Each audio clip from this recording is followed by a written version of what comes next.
$38 billion is what Rafaela Aponte Diamant built alongside her husband. But she's not even the most fascinating story on this list. From Renata Kelnerova, a Czech widow who pivoted a €40 billion empire away from Russia, to Zheng Shuliang, who took over one of the biggest aluminum companies, these richest wives in the world would blow your mind.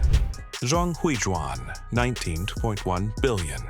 Let's start with a woman who proves that sometimes the most powerful partnerships are forged in the most unexpected places. Zhang Huizhuan wasn't born into pharmaceutical royalty. She was a chemistry teacher. Imagine that. A woman standing in front of a classroom, explaining molecular structures to students who probably had no idea they were learning from a future billionaire. But life has a funny way of redirecting our paths, doesn't it? Sometimes the people destined for greatness spend years in quiet preparation, building expertise that will later prove invaluable. She met her future husband, Sun Piaoyang, at a state factory. Two chemists, two dreamers, two people who saw something in the pharmaceutical industry that others had missed. There was something romantic about it, really. Two scientific minds recognizing kindred spirits in each other. In 1995, Zhang founded Hansoh Pharmaceutical, specializing in oncology and central nervous system drugs, the kind of medications that don't just treat symptoms but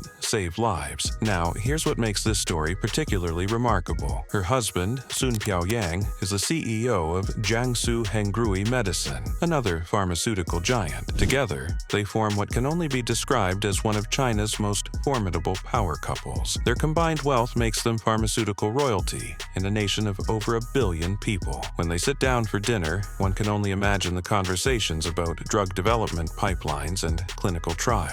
When Hansoh went public in 2019, the markets took notice immediately. Investors recognized the value of a company focused on some of medicine's most challenging frontiers. The demand for their drugs, particularly in oncology, has only grown, especially in a world increasingly focused on healthcare innovation and aging populations requiring more sophisticated treatments. Today, Zhang and her husband reside in Shanghai with their daughter, quietly running empires that touch millions of lives through the medications they produce. Renata Kelnerova, $19.8 billion. March the 27th, 2021, a helicopter carrying passengers through the Alaskan wilderness near Konik Glacier encountered poor weather conditions. The Airbus AS-350B3 struggled against the elements, visibility dropping to dangerous levels. When it crashed, it took the life of Peter Kellner, the Czech Republic's richest man and the founder of a €45 billion empire. He was only 56 years old at the height of his powers. Left behind was his wife, Renata Kelnerova. But here's what you need to understand about Renata. This wasn't a woman who simply inherited wealth and retreated from the spotlight. No, this was a woman who stepped directly into the arena, ready to fight for everything her family had built together. Peter Kellner had built PPF Group from nothing, literally from the chaos of Czech voucher privatization in 1991, when the country was emerging from decades of communist rule. He saw opportunity where others saw only uncertainty. He was reclusive, private, the kind of billionaire who avoided cameras and interviews, preferring to let his business results speak for themselves. When he died, there was no public succession plan. The entire future of a €43.5 billion conglomerate hung in uncertainty. Analysts wondered if the empire would fragment. Renata didn't hesitate, not for a moment. She assumed active management, inheriting her husband's 98.93% stake, and then she did something remarkable. She pivoted the entire company westward, recognizing that the geopolitical landscape was shifting dramatically. When Russia invaded Ukraine in 2022, Renata orchestrated a complete exit from Russian markets. She sold assets, restructured operations, and refocused on Western Europe. It was a bold move that other oligarchs failed to make. In August 2025, she consolidated family control even further by buying out her stepson's 10% stake for approximately $1.9 billion.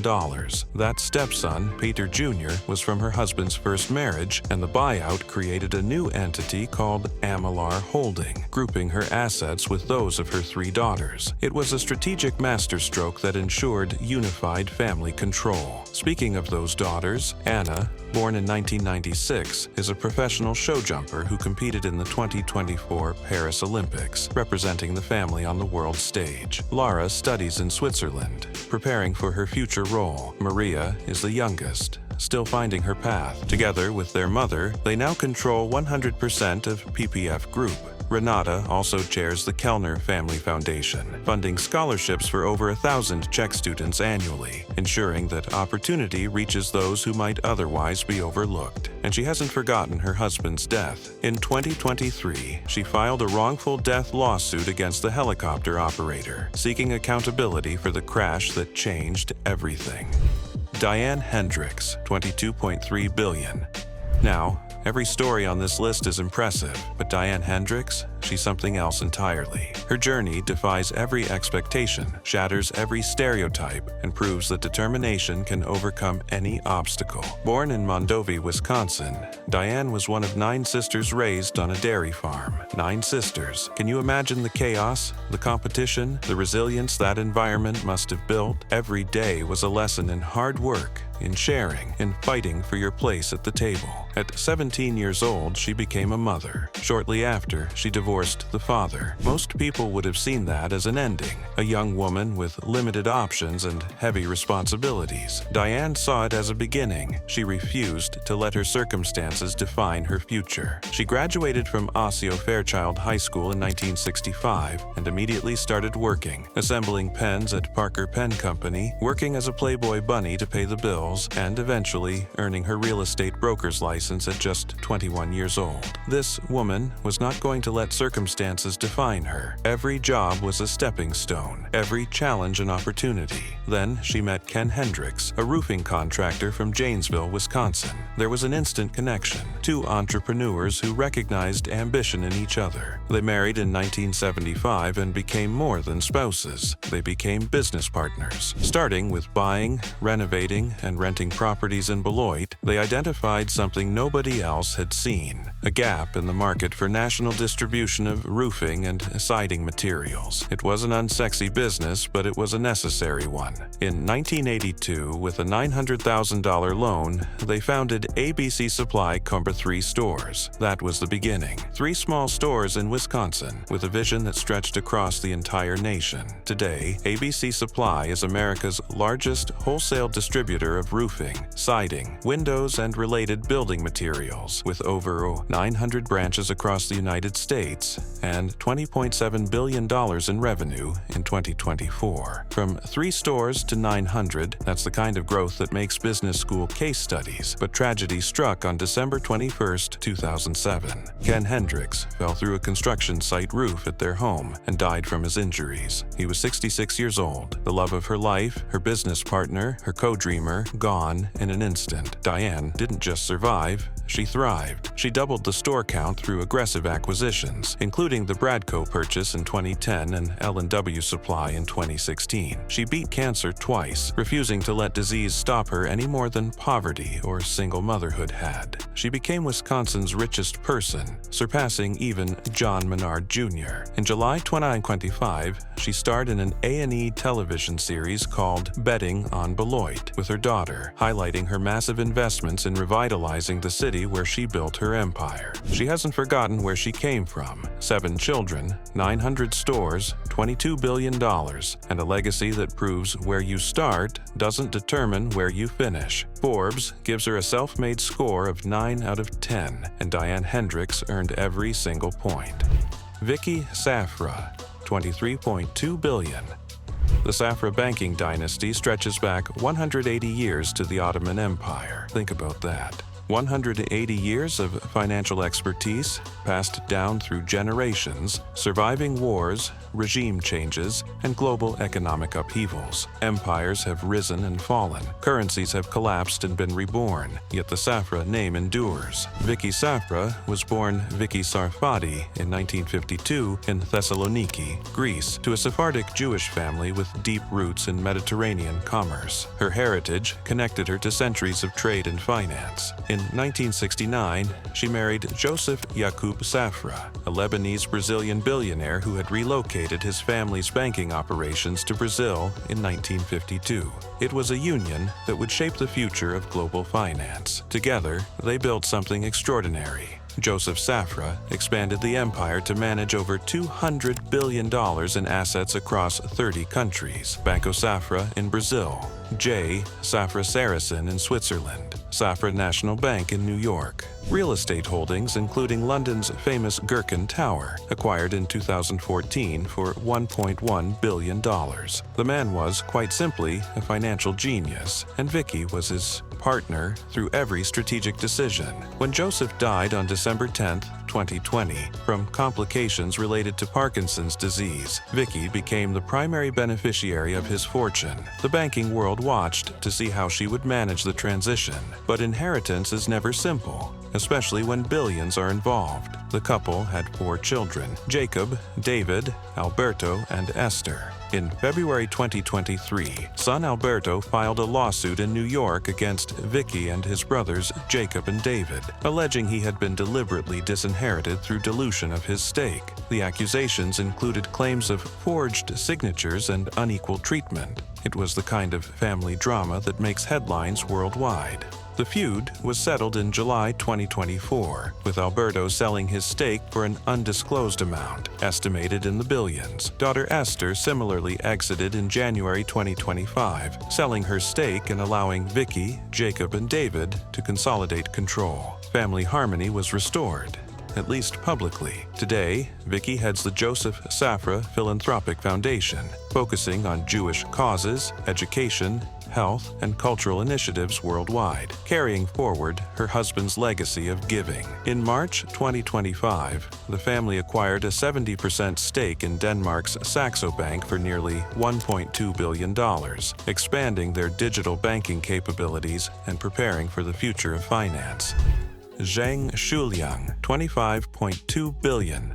In Binzhou, Shandong Province, China, there lives a 79-year-old woman who most people have never heard of. She doesn't give interviews. She doesn't appear at conferences. She doesn't seek the spotlight. Yet, she controls one of the world's largest aluminum producers, a company that shapes the raw materials of modern life. Zhang Shuliang is the widow of Jiang Shiping, a man known throughout Asia as the Aluminum King. And her story is one of transformation, from textiles to metals, from local business to global empire, from anonymity to immense wealth. Jiang Shiping founded the company that would become China Hongkou Group in the 1990s, starting with textiles in Zuping County. It was humble work, but it built the foundation for something greater. But in 2001, seeing the wave of China's industrial boom approaching like a tsunami on the horizon, they made a strategic pivot into aluminum production. It was a gamble that paid off spectacularly. Today, China Hongqiao is the world's largest aluminum producer, with over 5 million tons of annual capacity and revenues reaching 156 billion RMB in 2024. The aluminum in your car, your smartphone, your airplane, there's a good chance it came from their operations. When Jiang Shiping died on May 23, 2019, at age 73, Zhang stepped into her role as vice chairman and executive director, a position she had held since joining the group in 2009. Their son, Zhang Bo, serves as chairman and CEO, maintaining family control over the aluminum giant and ensuring continuity of vision. The family also operates Shandong Weijiao Pioneering Group, with daughter Zhang Hongxia serving as chairman of Weijiao Textile, which was privatized in 2024. It's a true family empire, spanning multiple industries and employing thousands of workers across China. In November 2025, the company executed a $1.5 billion share sale to repay debt and fund expansion amid an aluminum market rally. Zhang's net worth has been volatile, fluctuating with aluminum prices and environmental regulations, but as of December 2025, she stands at approximately $32 billion according to some estimates, making her one of China's wealthiest individuals. She maintains an almost ghost-like public presence, rarely appearing in media or making public statements, but her influence on global aluminum markets is undeniable, shaping industries from construction to aerospace.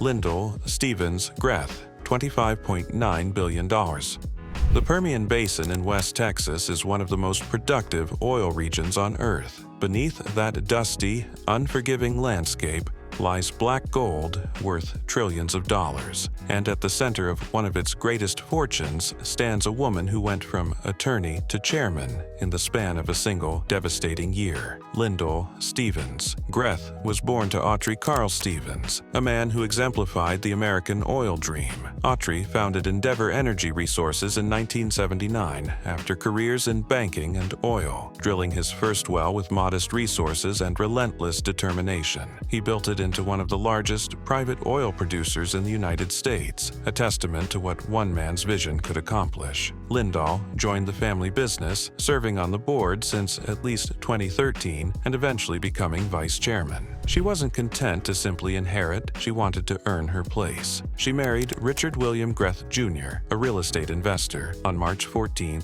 2009. Together, they lead the Stevens-Greth Foundation, focusing on education and community development in Texas and beyond. But 2024 changed everything. In February 2024, Endeavor announced its sale to Diamondback Energy for $26 billion in cash and stock, one of the largest deals in the history of the Permian Basin. The motivation? Autry Stevens was battling pancreatic cancer. He wanted to secure his family's future, to ensure that everything he had built would protect his children and grandchildren. The deal closed in September 2024. On August 16, 2024, just weeks before the transaction finalized, Autry Stevens passed away. He was 86 years old, a titan of the Texas oil industry. Lyndall inherited a 36% stake in Diamondback Energy and assumed the role of chairman of the board of managers, stepping into her father's shoes with both grief and determination. In November 2025, she made a major naming gift to the University of Texas at Austin's Cockrell School of Engineering, the Autry C. Stevens Engineering Building, honoring her father's legacy and his belief in education. Forbes assigns her a self-made score of 3, indicating inheritance with personal contributions through her active involvement in operations. Gina Rinehart, $30.9 billion. If there's a single word that defines Gina Rinehart's life, it might be battle. She has fought for everything she has, against family members, against regulators, against the market itself, and she has won. She battled her stepmother for 14 years over her father's estate. She battled her own children in court over trust funds. She battled environmental regulators, mining taxes, and anyone who stood between her and her vision for Australian resources. Critics have called her stubborn, relentless, even ruthless. She calls it surviving. And she won, again and again. Born Georgina Hope Hancock on February 9, 1954, in Perth, Western Australia, Gina grew up in the Pilbara region, learning the mining business at her father Lang Hancock's knee. Lang was an iron ore pioneer who discovered vast deposits in Western Australia that would fuel the nation's economy. When he died in March 1992, Gina inherited Hancock Prospecting, but the company was financially distressed, and her stepmother, Rose Porteous, immediately launched a legal challenge for control. The court battle lasted 14 years. Lawyers grew rich. Headlines screamed. Gina prevailed. Becoming executive chairwoman in 1992, she transformed the struggling company into a mining powerhouse through sheer force of will. The Roy Hill iron ore mine now produces 60 million tons annually. A 50% stake in the Hope Downs mine, joint venture with Rio Tinto, yields another 47 million tons yearly. She built infrastructure, negotiated contracts, and expanded operations. But iron ore wasn't enough. Seeing the future of global energy competition, Gina pivoted toward rare earth minerals, the materials essential for electric vehicles, smartphones, and renewable energy. In May 2024, she made a $1.1 billion joint acquisition of Azure Minerals with Chilean firm SQM. She holds an 8.4% stake in U.S.-based MP Materials and a 5.82% stake in Lynas Rare Earths. In June 2025, she announced an $800 million new rare earth mine. Even as iron ore prices fell, while others retreated, she advanced. The woman is relentless. Her personal life has been equally turbulent. Married twice, first to Greg Hayward, divorced 1981, then to Frank Reinhardt, died 1990. She has 4 children from both marriages. All 4 have appeared on the Australian Financial Review Rich list with billions each, reflecting trust distributions. Yet, family lawsuits over trusts have made headlines for years, with Gina eventually stepping down as trustee of the Hope Margaret Hancock Trust in 2013. Australia's richest person for 6 consecutive years, a woman who turned inherited chaos into calculated empire. That's Gina Reinhardt. Elaine Marshall, $30.9 billion. In the world of American wealth, few families are as powerful or as secretive as the Marshalls and their connection to Koch Industries. They operate in the shadows, their influence felt but rarely seen. Elaine Tettemer Marshall, born July 22, 1942, is described as one of America's most reclusive billionaires. She avoids media attention like others avoid disease. She makes no public appearances. She grants no interviews. She is, for all practical purposes, invisible, despite controlling a fortune tied to one of the largest private companies on Earth. In an age of social media and constant exposure, her anonymity is almost an achievement in itself. Her husband was E. Pierce Marshall, the youngest son of oil tycoon J. Howard Marshall II. Through various trusts and family arrangements, the Marshalls hold a 16% stake in Koch Inc., a company with annual revenues exceeding $125 billion, spanning oil refining, chemicals, commodities, and countless other industries. But this fortune didn't come easy. It came through courtrooms and legal battles that stretched across decades. When J. Howard Marshall II died in 1995, he was married to Anna Nicole Smith, the Playboy model who was 63 years his junior. Their May-December romance had captivated tabloids worldwide. What followed was one of the most infamous legal battles in American history, reaching the United States Supreme Court twice in the case known as Stern versus Marshall. Anna Nicole Smith claimed she was promised half of J. Howard's estate, potentially $500 million to $1.6 billion. The Marshall family fought back with every resource at their disposal. E. Pierce Marshall dedicated his final years to defending the fortune his father had built. When he died in June 2006 from a severe infection at age 67, Elaine took over as executor and trustee of his estate, continuing the legal war. The family ultimately prevailed in 2014, with Smith's estate receiving nothing. It was a complete victory, though it had taken nearly 2 decades. Today, Elaine serves as a director and board member of Koch Inc., though she maintains no active operational involvement. Her sons, Preston Marshall, a former director of the Cato Institute, and E. Pierce Marshall Jr., CEO of Elivage Capital Management, carry on the family's financial legacy. The wealth continues to grow with Koch's expansion. Forbes gives her a self-made score of 2, indicating inheritance with some involvement. The IRS once demanded over $100 million in back taxes from earlier family maneuvers. That too was resolved in the family's favor by 2014. Marilyn Simons, $32.5 billion. Her father was a bricklayer. Let that sink in for a moment. The woman, who would become one of the world's wealthiest, inheriting a fortune built on mathematical algorithms so sophisticated they revolutionized Wall Street, was raised in a working-class home by a man who built walls with his hands. Marilyn Horace Simmons, born in 1951, earned both her bachelor's degree and her PhD in economics from the State University of New York at Stony Brook. She was brilliant, driven, and curious about how markets really worked. It was there, during her graduate studies in the 1970s, that she met a mathematics professor named James Harris Simons. Jim Simons was not an ordinary academic.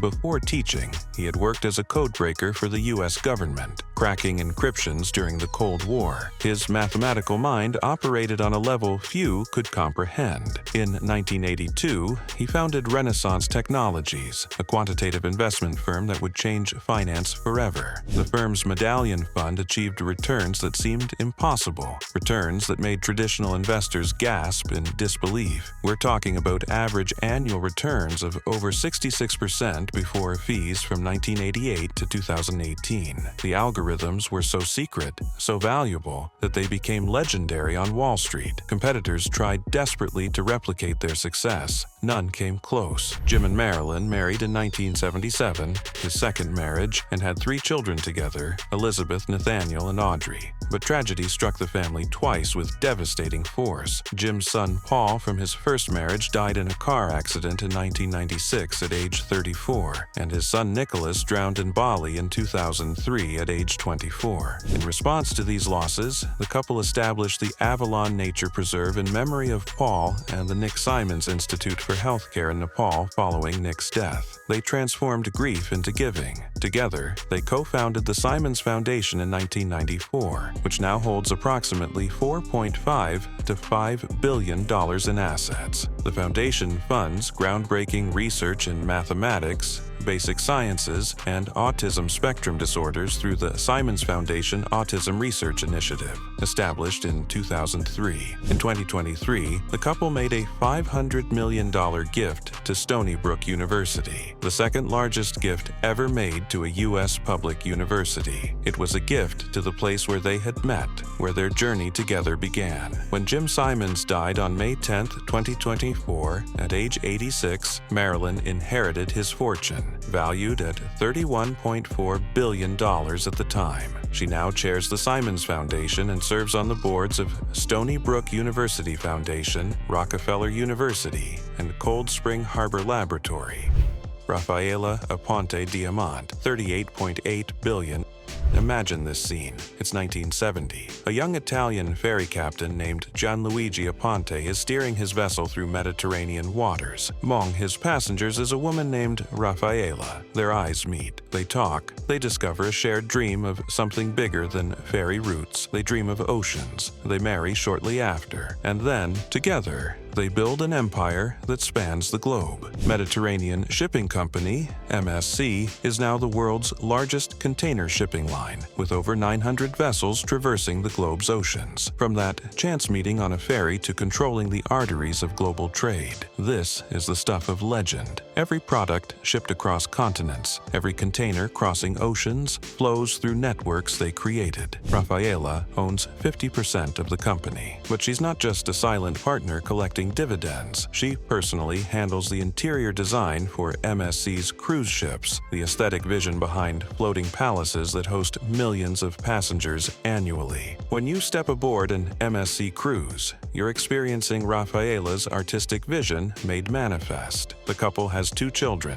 Diego, who serves as MSC's CEO and continues his parents' legacy, and Alexa, who is also involved in the business. The Aponte Diamant family is Swiss-Italian, residing primarily in Switzerland, but with hearts that belong to the sea. What makes Rafaela's wealth particularly remarkable is its trajectory. Post-pandemic shipping demand sent container rates soaring to unprecedented heights. While other industries struggled with lockdowns and restrictions, maritime logistics became more valuable than ever. Supply chain disruptions meant that companies like MSC were essential and extraordinarily profitable. Forbes recognizes her as a self-made billionaire, acknowledging her role in co-founding and building the company from its inception. This isn't inherited wealth sitting in trust funds collecting dust. This is 50-plus years of partnership, of strategic decisions, of betting on global trade when others couldn't see the vision. Moving on is